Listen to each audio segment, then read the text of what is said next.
afternoon, good evening, whatever time it is that you're watching this video.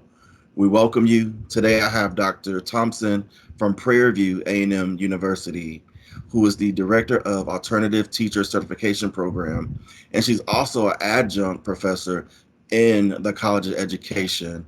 Dr. Thompson, welcome to Conversations with Sam.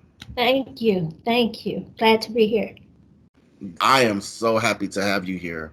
So, I was surprised when I read part of your bio and learned that you are from Alabama, a small town outside of Mobile, Yes. Yes. just over 2,000 people. Yes.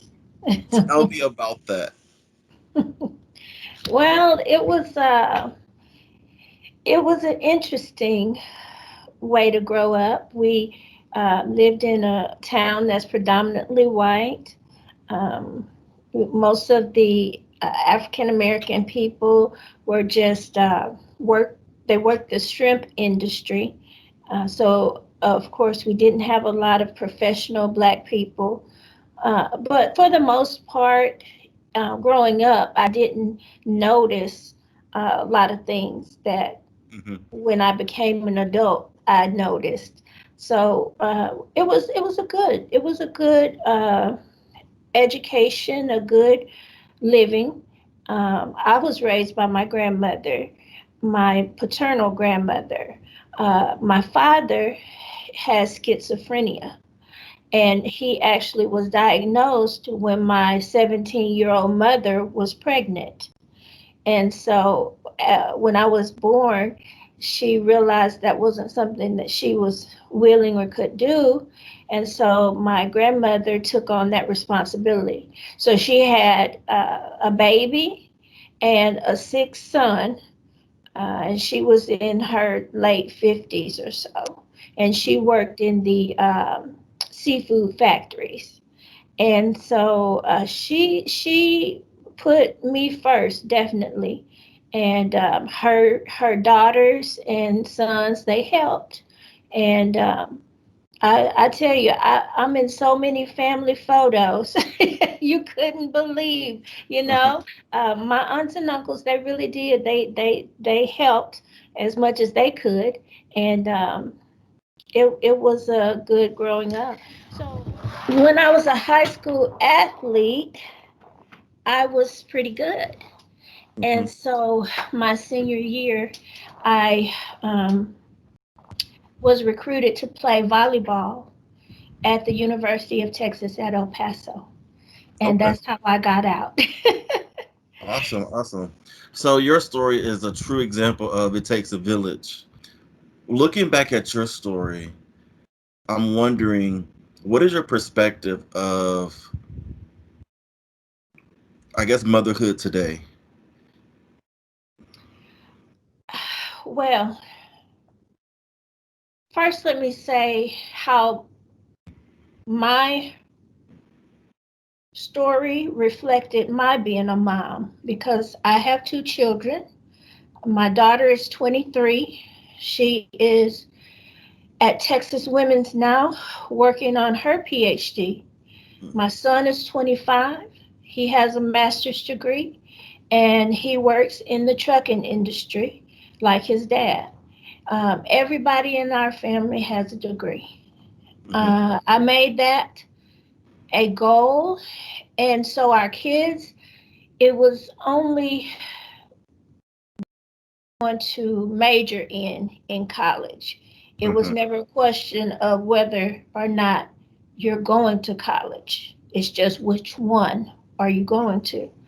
So I think there are a lot of moms that are doing the best that they can and being shortchanged because the results of it, when you have so many young people that are going to jail, so many single parents, so many young ladies that have children and can't stand on their own 2 feet.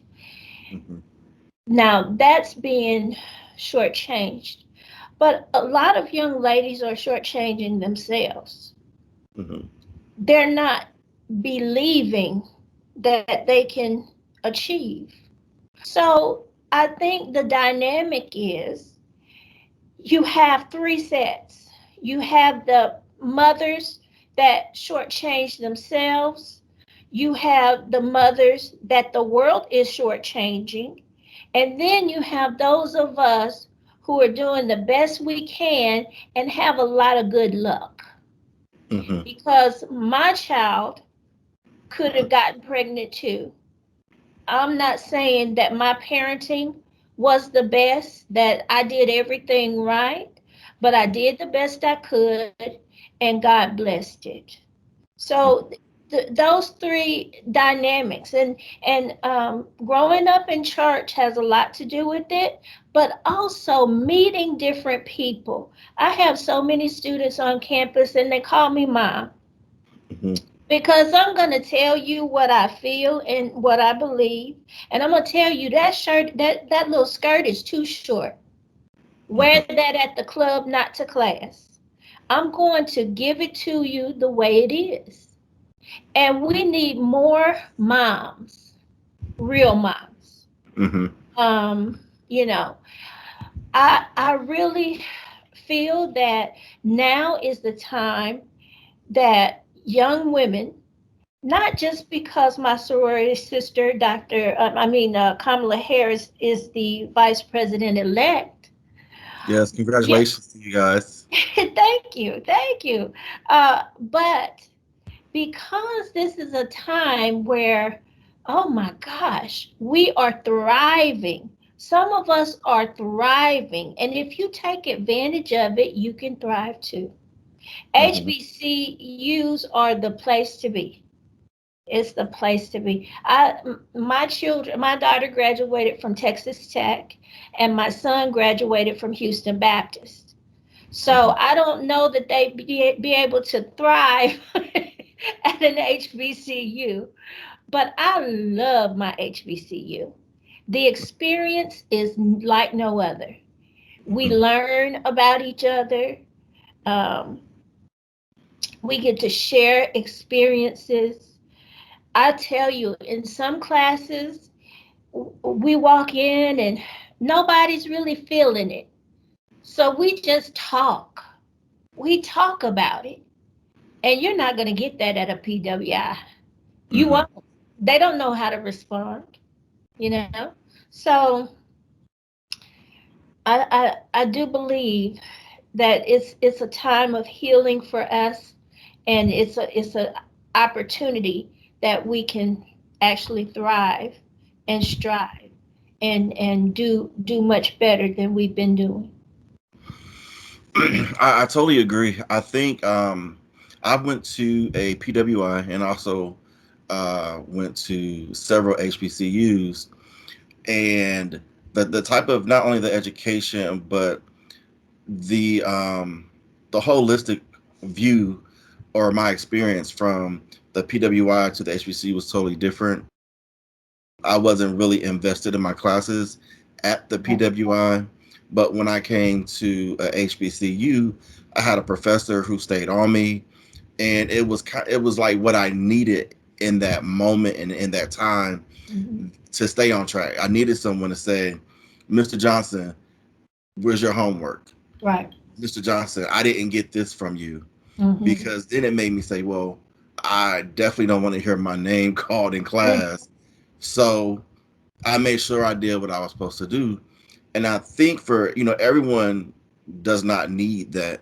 But for those who do, I believe it's there. And teachers at HBCUs, they can recognize, which students. It's like a family.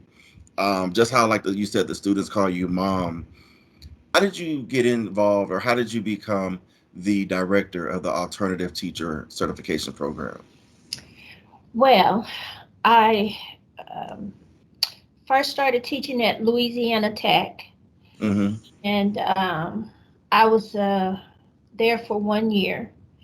And thinking I was coming home to be a housewife and just write a lot of articles and kind of get myself going again. Mm-hmm. Um, Prairie View had a adjunct position open, And so I talked to my husband about it, and he said, well, that'll be good. Get your foot in the door. And so I was hired for that. And so I did that for about three, four, four, five, I can't remember, several semesters. But they Mhm. gave me 5 courses. Mm. So that, That's a that full-time load. it was full time. Yeah. And so, but the work I was doing was good. And so several times they said, if an opening becomes available, we want you. And so this position is actually God bringing me full circle, Mm. because I have a bachelor's degree in psychology from the University of Texas at El Paso. Hmm. When I graduated, I thought I was going to medical school, but I had my son, and so I thought I can't invest all of that into school because I have a child now. And so I was looking in the newspaper for a job, and I saw an ad for an alternative certification program. Become a teacher immediately. I Hmm. answered the ad, and I got into the program, and that's how I became a teacher. So uh, I got to Prairie View, and I did I earned my master's degree here, master's in special education. I earned my educational diagnostician certification here, and then I went on to earn my PhD here. Hmm. And so when this it was just wow. I'm I'm going right to the position right where I started, so that I can talk to people and let them know what they can do, because I did it too. So So, it go ahead. so looking at the alternative teachers program, it's a twofold question. The first question, part of the question is, why is it so important to get, and what type of students would you recommend for this program? Well, you can't teach in Texas without your certification. Okay.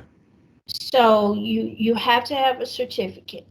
Now, the type people that I get, and the type people that we're looking for, are people who have a degree in something else, something other than education, but Hmm. now they want to teach. So I have engineers, I have nurses, I have people who have dedicated their life to something, and no matter what the reason may be, they're deciding to change careers. And Hmm. so they come to alternative teacher certification. Now, there are a lot of programs like that, but the special thing about our program is that we have a personal touch that we add to the program. We make sure you have a mentor on campus, That's really. and we have a field supervisor that comes out at least 3 times each semester. And not only that, I tell my candidates or interns, you have my cell phone number. No matter what time you need me, call me. I don't want my interns getting into it with a principal or another teacher. Stop, go get your phone and call me, okay?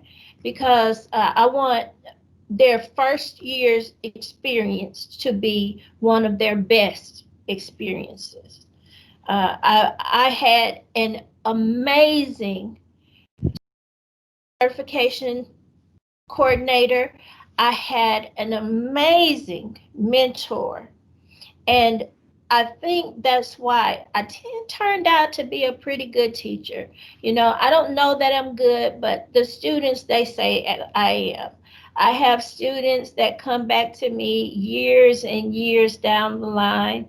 Um, if you ask them, I'm sure there's some that don't like me, but for the most part, they call me for advice. They call me just to say hi. They call me to say they love me. They called me to say, "You told me it was going to be like this." I think I'm pretty spot on, and Mhm. so I want my candidates to receive the kind of direction that I received, because it makes a difference. It does. It makes a difference. I did a video not too long ago with vice president for University of Florida, and she talked about mentorship and how it was instrumental in her career. Can you tell me about some mentors in your life who really made a profound impact on you? My first mentor when I started teaching, her name is Linda Hayes, and she was actually mentoring, I want to say, three of us, but we would meet and sit down and write our lesson plans together. She would share her resources that she had. We all got to be so close that we would have sleepovers. When I say grown folks having sleepovers, we had a good time, but we learned how to work together. Hmm. If you can't work with other people, stay at home. you know you have to be able to work with other people. And so we those were the good old days. We One spring break, we went to out, and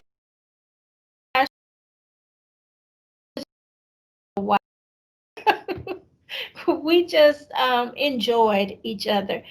um Gosh, I can't remember. I've had so many. I really have. I've had so many good mentors.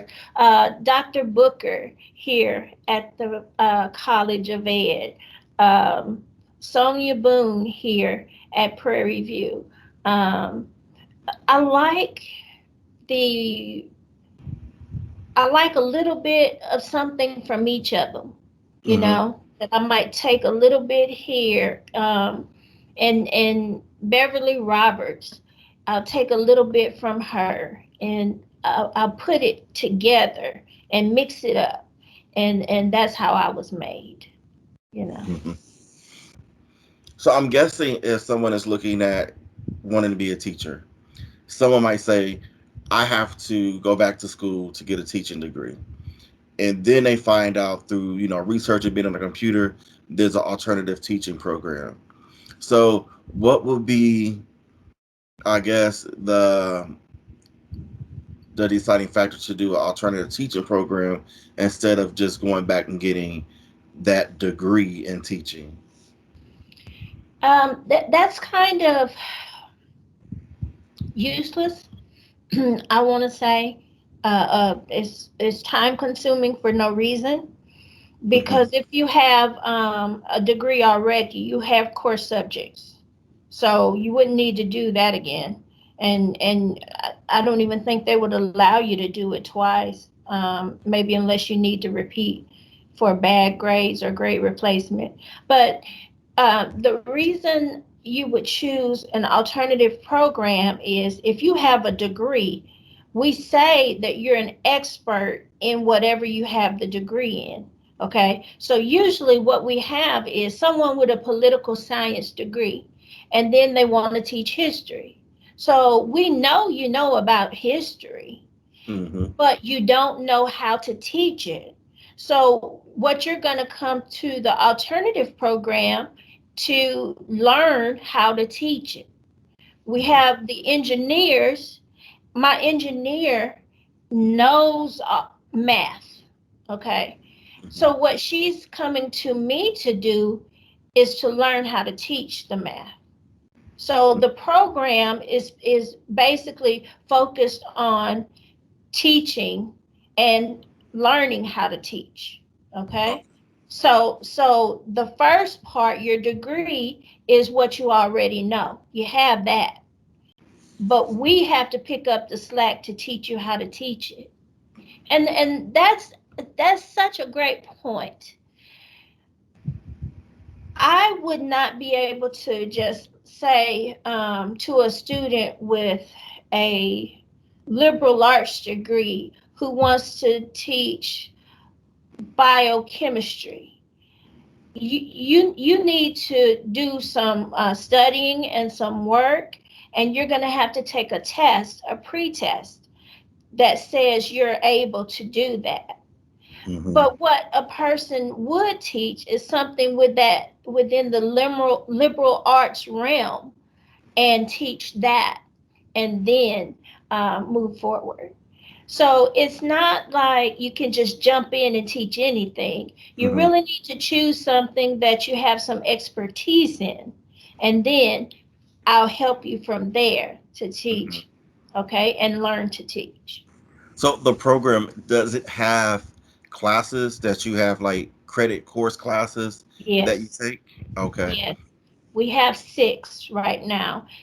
What TEA, Texas Education Agency, calls it is 300 training hours. Mm-hmm. And so that comes up to about six courses.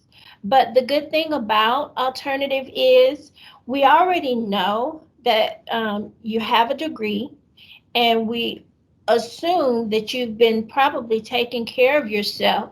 So we know that after three courses, you can actually start looking for an internship. So you can actually start working while you're finishing up with your courses. So you can be in the program, still working, but actually teaching in the classroom and making a full teacher salary. Wow.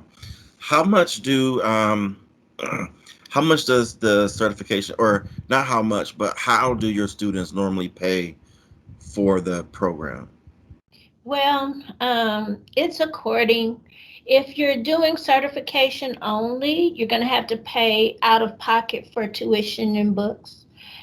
Some people are able to work on their masters as well, and so some utilize financial aid.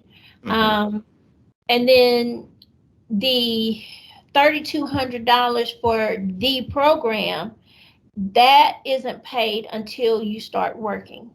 So when Oh. you start working, we take increments of 12 installments out of your check. Mm-hmm. So it equals $3,200. So it's really not a huge amount if you divide them by 12. So Okay. And also, I'm sure people want to know, if you enter into the program, is there a like a placement component where you will say this school is hiring, or we want you to work at this institution, or how does that work?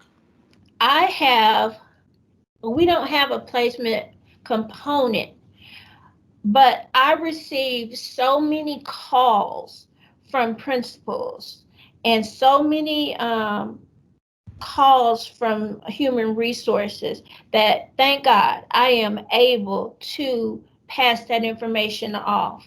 Mm-hmm. Um, so it does work out that way, but it's not my responsibility.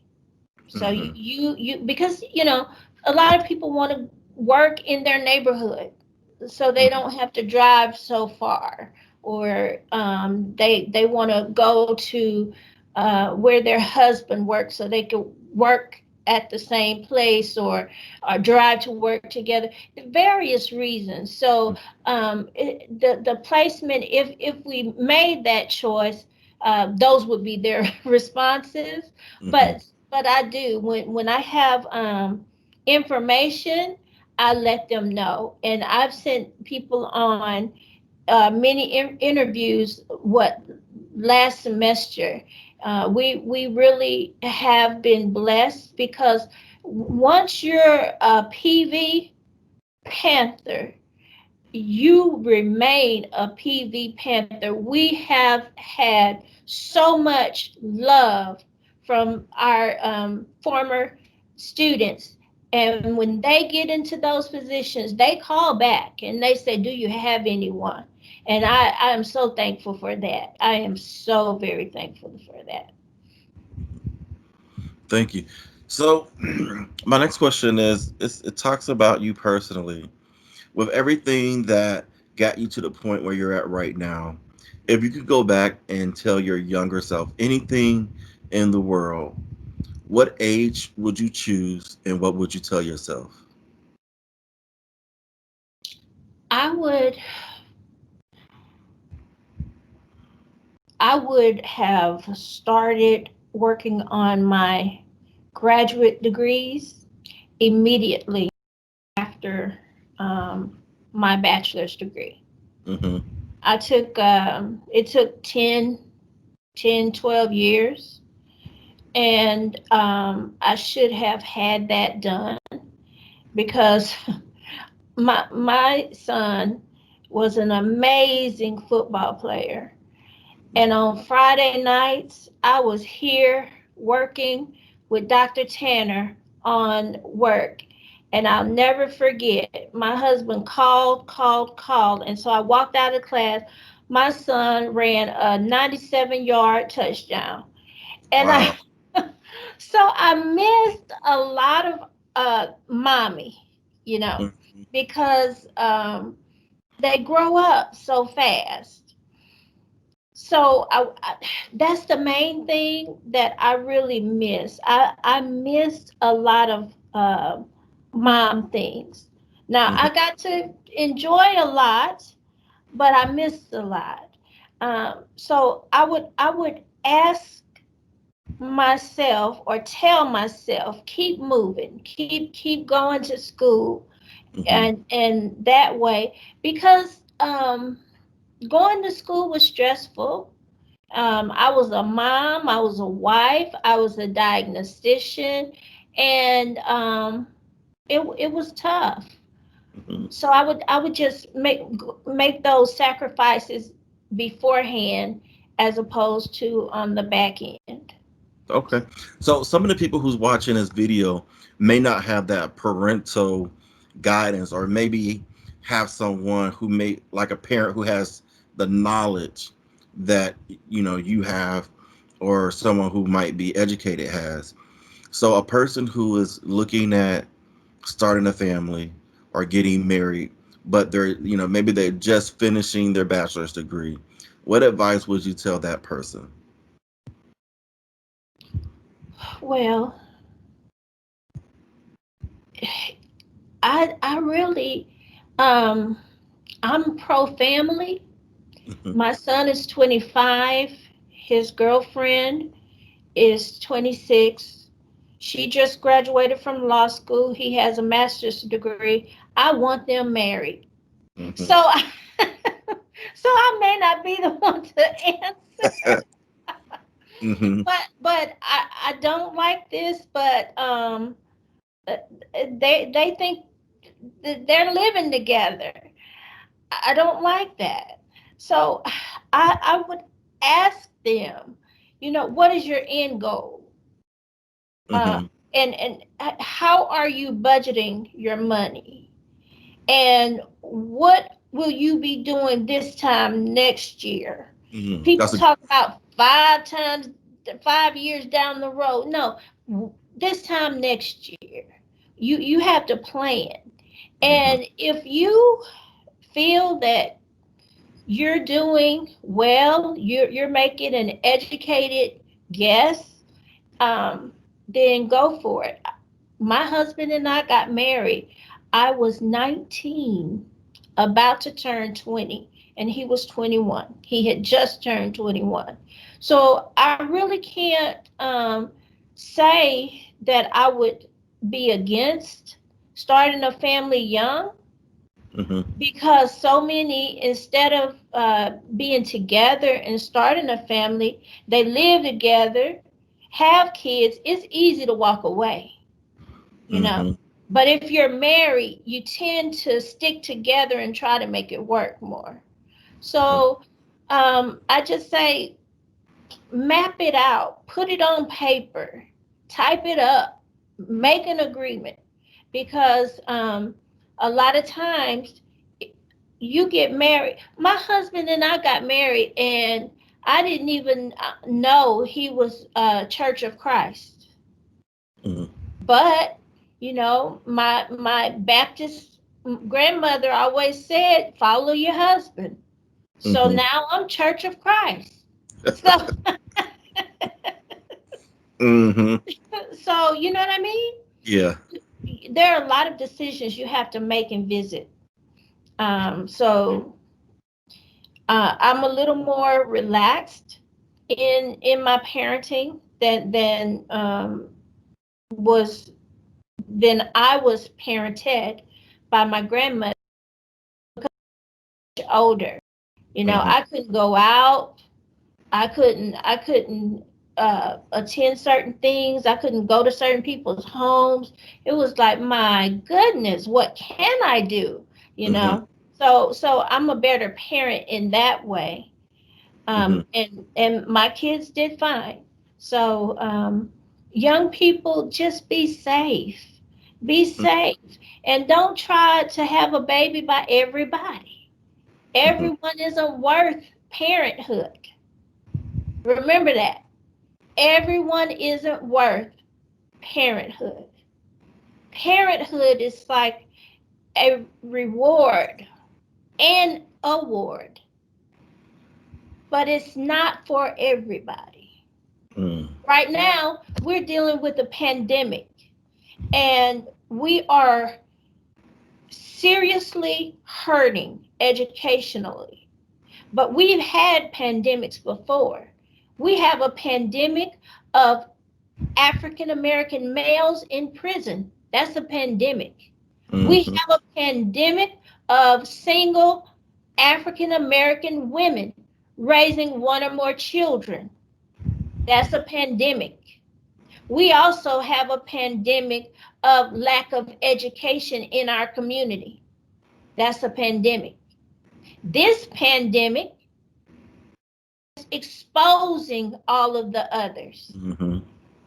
So if we look at it in that way, we have a lot of work to do. So don't be quick to bring a lot of children into this world if you don't have a plan. It hurts me. It hurts my heart when my children hurt. Mm-hmm. So don't be quick to bring a child into this world when you don't know what it's going to look like next year.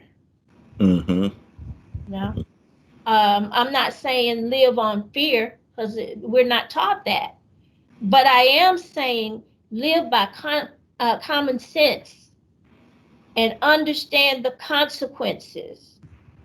Understand what we're going through. Joe Biden is our president elect. We won't see any results of his presidency for at least a year, year and a half down the road, right? Mm-hmm. So Maybe what longer do we do? because so much stuff to clean up. Exactly. So what Mm-hmm. are we gonna do till then? You know, I'm happy. Don't get me wrong. But what are we gonna do until then? We Mm-hmm. have a lot of people that are out of work. We have a lot of hungry bellies. And I thought about this. Some parents are selfish. They want to do just for their kids, you Mm-hmm. know. If you have more, why not share it? So your kids sitting at the table working on their homework, and you see some kids in the street riding their bicycle, and they've been doing that all day. Your niece and nephew called for them to come in the house. Tay Tay, Lil Ray, get in here. sit down at this table and do this work. Mm-hmm. That's what a village does. The village does not let those kids ride those bikes knowing they don't know their multiplication tables. Mm-hmm. We have to work together. We have to work together. And that's what happened with me. I do know my grandmother, she couldn't read very well at all. When she read the song in the Bible, she said psalm, but she tried her best. But she couldn't help me with my homework. So I had to wait till some cousins came home. And every time they came home, I would call to see if somebody could help me with my homework. And sometimes it would be 8, 9 o'clock until somebody came home. But they helped me with my homework. Mm-hmm. So we've got to do better. We've got to do better.